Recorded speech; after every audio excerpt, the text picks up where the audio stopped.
Welcome to the Investor Coaching Show. Here's your host, Paul Winkler. And a welcome to the Investor Coaching Show. I'm Paul Winkler. Talking about the world of money and investing, and there's a lot to talk about. A lot to talk about. If you've been following the news, you know that there's a lot to talk about. And of all weeks for me to be at a financial conference, it was perfect. In fact, I was talking a little bit about and telling some of the other advisors what was going on, and because it was just breaking news, all of this stuff with Silicon Valley Bank and all of that news. So let's walk through the news of the day because it was pretty interesting. Yesterday, I got up and the first thing that I did was, I get up and watch the news regarding finances all the time. It's what I love to do in the morning and just see what's happening, what people are saying. And there was this whole thing with Silicon Valley Bank. Now, this was like 16th biggest bank out. You know, this thing was huge. And SVB Financial is the parent company of Silicon Valley Bank. And what happens is they were working with a lot of startups and venture capital firms. Now, you may have seen markets, how they were affected by this. I'll talk a little bit about markets. There's some areas of the market, like so far year to date, areas of the market that have done really, really well compared to U.S. because the U.S. basically back down to pretty much flat, but there are other areas that are up pretty significant. International small value, as I talk right now, is actually the top asset category, an area that most people just do not have in their 401ks because it's a really hard area of the market to capture. But international value companies, most of the international asset classes, I think it was all of them, have actually done better than anything U.S. And part of it's due to what's been happening here. Because anytime you have something big that happens like this, what it does is it raises the concerns about risk in the investing process. So let me just use an example to help kind of make this point. Let's say that I have an investment and the expected return, I require, let's say, a 10% return to invest in this thing. So I require a 10% return. What I'm going to do is I will pay a price that is commensurate with getting a 10% return. So in other words, I will pay a price and the seller will sell it to me for no less than what they want for giving up that expected return. So what happens is you have a buyer and a seller and they come together. And then what they do is they come together with as much information as either side has. And, when you're buying and selling stocks, you're buying it from market makers who are pretty well informed. So you're not buying from idiots. So your likelihood of getting a deal or something selling for less than what it's worth based on all knowable and predictable information isn't great. And their likelihood of letting it go for less than what it's worth isn't great either. So what you do is you come to an agreement and you say, hey, this is the required return that I have as an investor. So what we do is we say, okay, if I require 10% rate of return, there is a price that I will pay that the future value of all the expected earnings of the company going way, way out in the future brought back to present value will tell me a price that is I'm willing to pay. So just to give you an example, let's say if I had a company that had $1 in earnings that it was likely to have a full year from now. So they were going to get $1 of earnings. They had no assets, nothing, just let's not complicate it. And after a year, they were going to shut down. They were going to have $1 of earnings. I have to decide what I'm willing to pay today to get that $1 of earnings, what I think will be $1 of earnings a year from now. Okay? Now, if the rate of return or the level of risk inherent in this is such that I need a 10% rate of return, then I would pay $91 or $91, I'm thinking of $100, 91 cents for that dollar, okay? So what will happen is if I pay 91 cents, 10% of 91 cents is 9 cents. 91 plus 9. There, my 9 is my rate of return, okay? So hopefully that makes sense. Now what happens is investors do that. Literally this is what happens on Wall Street all the time, is they're trying to determine what they are willing to pay for a stock based on what the future expected earnings are, and they're going to bring it back to today and say, okay, that's worth this. Well, imagine now that the rate of return that I need is more than 10%. If as an investor I have perceived that there's more risk, I will actually lower the price that I'm willing to pay in order to hedge my bets that, hey, maybe those earnings won't come in and I need a higher expected return in order to put up with that risk. Now, by paying a lower price, what do? I give myself a higher expected return. So if I, let's say, have a 2% CD on $100, I'm going to get $2 of interest. Well, if I'm only willing to pay $50 for that $2 of interest, what's my interest rate? It's 4. Okay? So that's basically how it works. I have, by paying a lower price, I have increased my expected return, and if that's my required return, that's the only thing I have at my disposal to affect what my returns might be, is the price I'm willing to pay. So that's what investors do. So when we see these types of things happen on Wall Street, when we see markets, drop down, it's basically investors saying, hey, I need a higher rate of return for the risk, because it was such an instantaneous event with this whole bank that what happened is that you didn't have time for determine, hey, how are profits exactly going to be affected going forward? You don't know. All you know is that risk has increased. So what happened with the Silicon Valley Bank is they had this huge amount of money in deposit at this bank. It was like $60 billion in deposits. And then they skyrocketed to like $200 billion in the first quarter of 2022. So what does a bank do when they have all these deposits? They've got to invest the money someplace. So where do they invest the money? Well, they could lend it out to people buying cars. They could lend it out to people buying houses. They could lend it out to whoever, businesses or whoever. But the reality of it is they may not have the loans that they can make right now because there's not demand for that money. So what they will do is they will put it somewhere where they can get some kind of rate of return. Now, if you're dealing with a bank that has a lot of money and a lot of high net worth investors in the bank, they're going to want return on their money. They're going to want interest payments on their money. So what the bank did is they said, man, back in early 2022, we don't have high interest rates. We're just looking around going, good grief, where do we put all of this money? So what they did is they invested in longer-term U.S. Treasury bonds and government-backed mortgage securities. So when you borrow money for a mortgage, it might be a government-backed mortgage security, and of course higher interest rates for those types of things. Now, not quite as high when they're government-backed because there's more safety, but you had higher interest rates. Well, there's only one problem, and let's just go back to the bonds because it's easier to understand if I just talk about the bonds. If I have a bond that is issued, I might issue a bond for $1,000. And then sometime in the future, I'm going to get my $1,000 back. Now, in the interim, each year, I'm going to get my interest payments. So let's say my interest payments are 2%. I'm going to get $20, $20, $20, $20, $20. Now, all of a sudden, let's say that we have interest rates increase. And that's exactly what happened over the last year, is interest rates increased. Now, when interest rates increased, all of a sudden those bonds that were paying $20 aren't worth as much because there are new bonds out there paying $40, right? Therefore, let's say 4% was the new interest rate.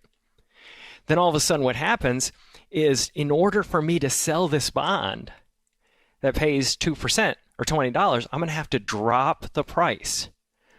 Now, the longer period of time between now and when that bond actually matures, the longer period of time that I have before that happens, the more I have to drop the price to entice anybody to buy it.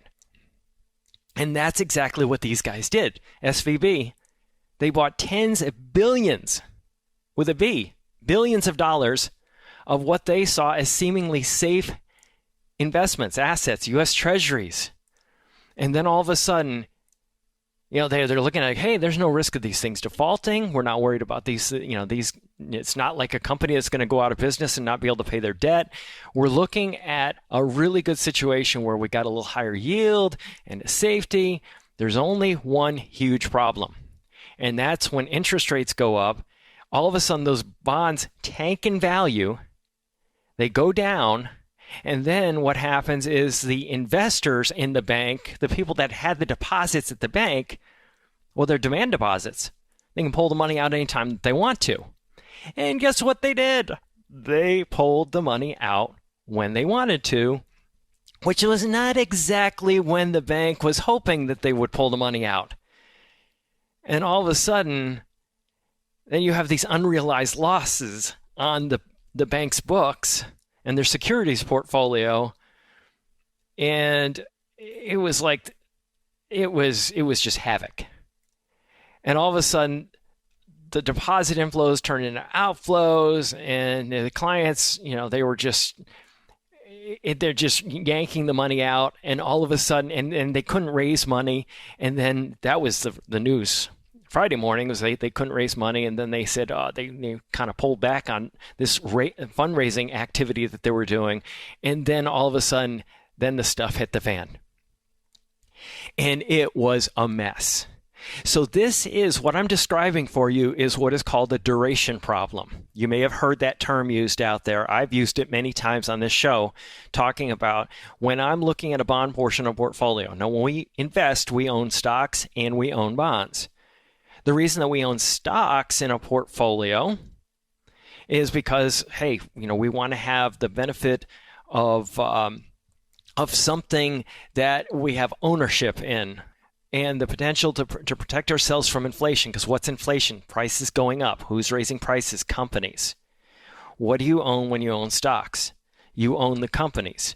So when the dollar depreciates in value, you have something that can protect you against that.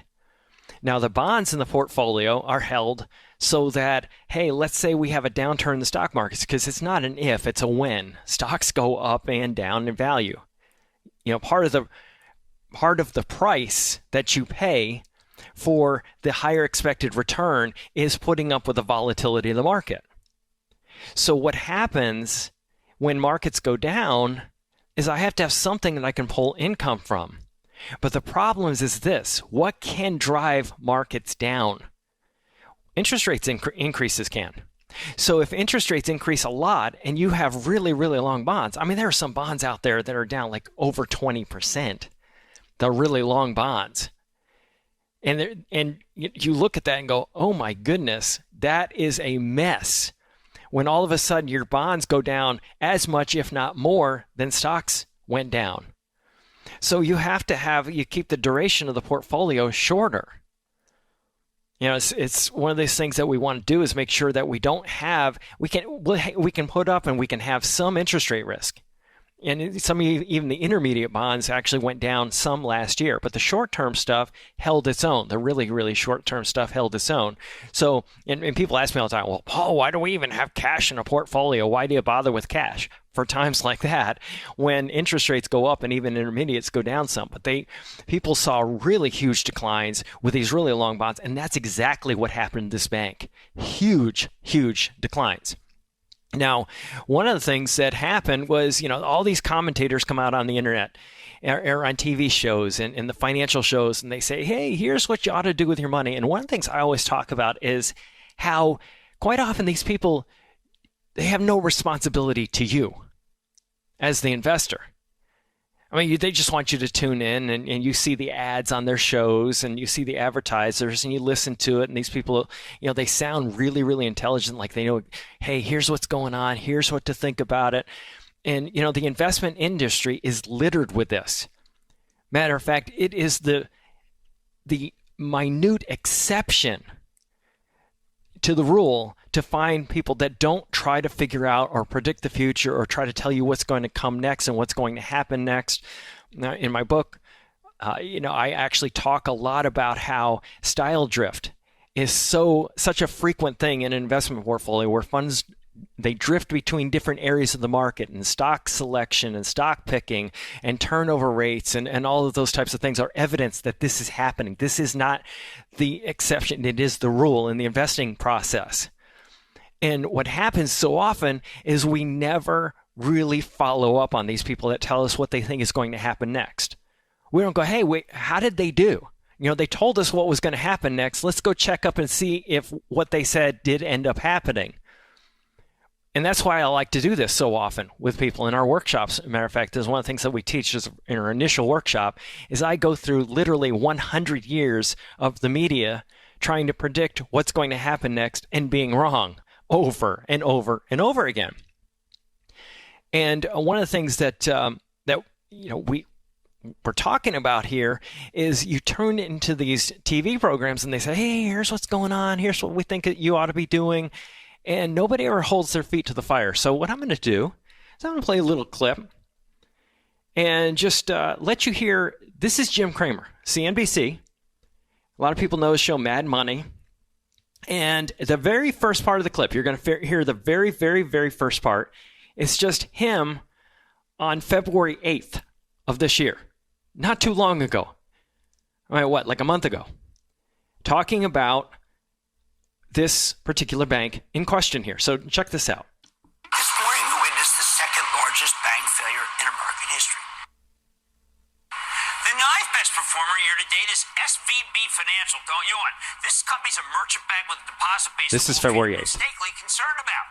SVB, it's the old Silicon Valley Bank, has always been a very good business. Recently bought one of our favorite research firms, Nathanson, and it's become less dependent upon private equity and venture capitalist offerings. Wait a second. Those dried up last year, they could come back. Yes, some of them come back here with the stock directly affects an oversold position. In the blast zone, stock was the fourth worst performer in 2022. I think the fears were not justified, and it's a very compelling situation. Hey, by the way, stock's still cheap. Long-term private equity and venture capital, they're not going away. Being the banker to these immense pools of capital has always been a very good business. Yeah, that's a great business. It's cheap. The stock's a bargain. It's just, sitting there waiting for somebody to pick it up. It's wonderful. And what did he say before? The very first part of the clip was him saying, this thing crashed. Gone. Now the feds have to come in and take this thing over. And the amount of money that was in that bank that was uninsured, matter of fact, that's another lesson. Look at the FDIC limits and how you have your bank accounts set up. And make sure that the amount of money that you've got in the bank isn't above what is insured by the government. Because you can end up in a situation where you have a problem with the bank and the amount of money you have in well exceeds the amount of insurance that is on that money. And then what do? That's a huge problem. So this is, just the ramifications of the markets, and where it all lands is that you have this increase in risk in the U.S. markets particularly, and then what ended up happening is the prices went down as a result of it. Now, does that mean that you jump out? No, remember, if the prices go down and the risk is higher, then the future expected return is higher for you to stay in there. This is the mistake a lot of people make. They jump out, and then what happens? They sell it to somebody else that benefits from taking that risk while you don't take that risk and you walk away. And then when it comes back, they benefited and you haven't. So don't market time. Don't try to figure out, hey, where's it going to go next? What do I need to do? Do I need to yank everything out because, this happened? And the reality of it wasn't a huge downturn anyway, but the reality of it is that there are other markets, and when you're really, really well diversified, there are sections of the market that benefit from this. Matter of fact, one of the things I said in front of this group of financial planners is, hey, look, you guys are really well positioned because we hold lots of treasuries in the portfolio. And what a lot of people are doing is they've been taking their CDs and they've been pulling the money out of the banks, out of the CDs, and they've been sticking them straight into treasuries. Kind of a weird situation. They're lending it straight to the government. And, people are asking, where on earth were the regulators on this whole deal? And one article was in the Wall Street Journal, I think it was, and they were saying, that it boils down to a big misstep. And they said it grew too fast using borrowed short-term money from depositors who could be asked to be repaid at any time. That's what I was talking about, demand deposits earlier. And then what they did is they invested in long-term assets, high duration. That's what I talk about. That's not something we want. Our bonds in our investment portfolio are there for safety. So when we see long bonds, high duration, low credit quality, get into the junk territory, you're looking for problems. Because who can't pay their debt off if things get bad? Companies that have a situation where they're not in great financial circumstances and the economy has moved against them. So that's the problem that you run into.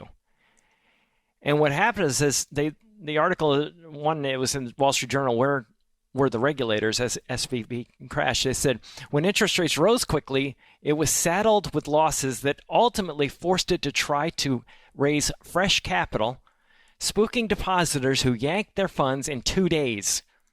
The question following the bank's takeover Friday, how could regulators have allowed it to grow so quickly and take on so much interest rate risk? And they said, the aftermath of these two cases is evidence that the significant supervisory problem, said Karen Petron, managing partner of Federal Financial Analytics, a regulatory advisory firm for the banking industry. That's why we have a fleet of bank examiners, and that's why that's what they're supposed to be doing. Federal Reserve was primary federal regulator for both banks. And if you look at what's going on right now, you go, okay, what the Fed, they've been talking about 50 basis points, which is a 0.5% increase in interest rates, possibly at the next meeting. And, earlier in the week, they were saying, hey, we're getting the economy, it's growing rapidly. And, I really do as much as I possibly can to stay apolitical on this show. But I'm telling you, when people come out, when people on the right come out and say, hey, the economy's awful and terrible and all of this stuff, it kind of falls on deaf ears when you've got the economy too hot and they're trying to raise interest rates to slow it down so that you don't have too much inflation. And, it's like you got to look at both sides of what's going on and recognize that it's no time for people sitting there talking about political intrigue when you have these types of things happening. And when they're talking about raising at 50 basis points, that's pretty significant increase to try to slow down the economy. But here's the interesting thing regarding all of this. The increase in interest rates tells us there's more inflation. And remember, what protects us long run more against inflation is equities or stocks. So this is why we don't want to sell out of stocks when these types of things are happening. If you look at the greatest returns, I may talk about that before the show's over, get into some what those returns were back through history when we had the highest inflation rates and highest interest rates. Because a lot of people are going, hey, you know what? I can get 5% at this place, or I can get 4%, or I can get 3% over here. Why take the risk of the stock market when I can get this interest rate over here? And the reason would be go back and look at history and look what happened in equity markets when interest rates were higher. If you look back at history, you see that they were way the heck higher. And it's because inflation and interest rates are highly correlated. So it's a really bad misstep to go and do something like that. But, people do that. Their instincts and their emotions take over and they stop thinking.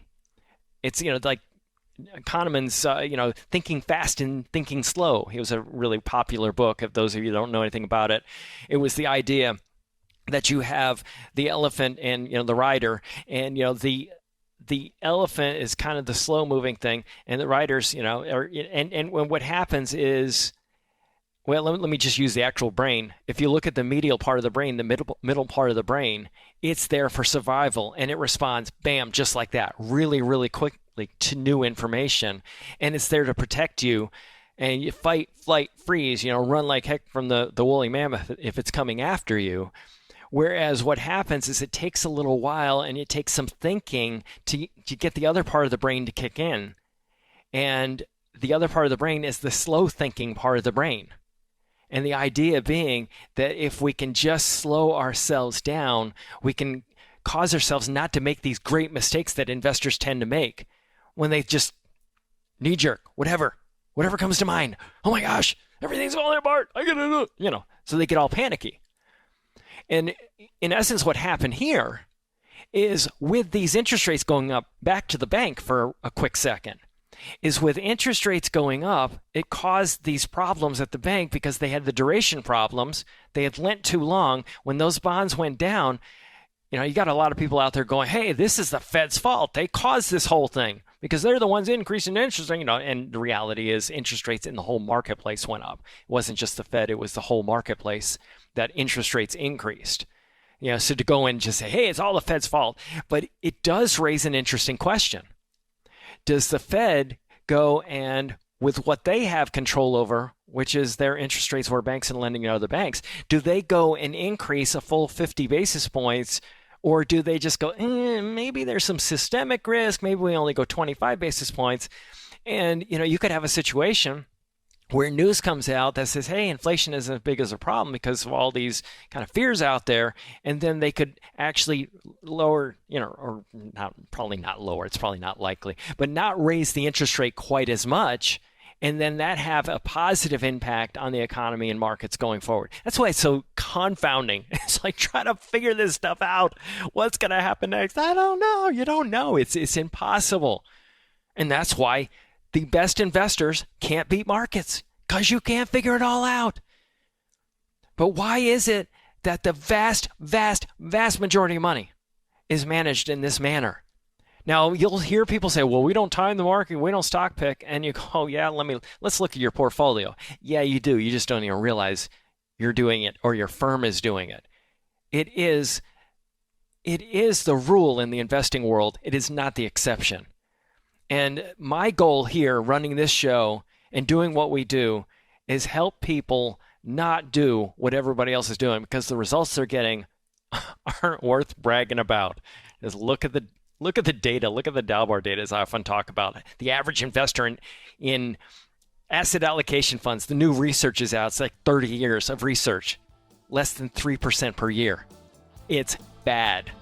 It's not negative, but it's really bad. And it's because of this kind of stuff.